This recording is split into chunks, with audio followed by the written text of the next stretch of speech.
Official Bangladesh football দলের হয়ে খেলার জন্য অনুমতি পেয়েছে হামজা চৌধুরী। হামজা চৌধুরী বাংলাদেশে আসবে এবং বাংলাদেশের হয়ে ফুটবল খেলবে। অনেক আগে থেকে হামজা চৌধুরীকে নিয়ে অনেক গুঞ্জন চলছিল, অবশেষে সেই গুঞ্জনটাই সত্যি হতে যাচ্ছে।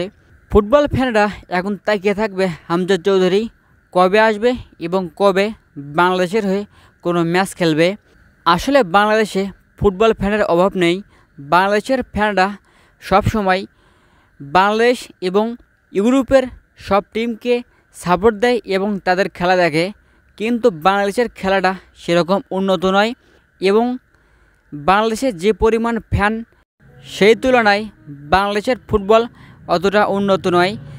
তাই তো হামজা চৌধুরী যদি বাংলাদেশ টিমের হয়ে খেলে তাহলে কিছুটা হলেও উন্নত করবে বাংলাদেশ এবং বাংলাদেশ ভালো করতে পারে।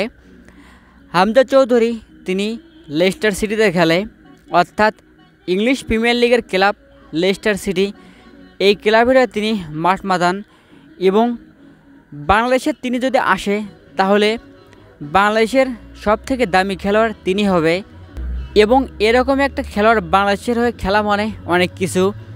তো শেষ পর্যন্ত বাংলাদেশের হয়ে খেলার জন্য অনুমতি পেয়েছে হামজা চৌধুরী। দেখা যাক হামজা চৌধুরী বাংলাদেশের ফুটবলটাকে কতদূর এগিয়ে নিয়ে যায়। তো এই ছিল আজকের বিস্তারিত ভিডিও।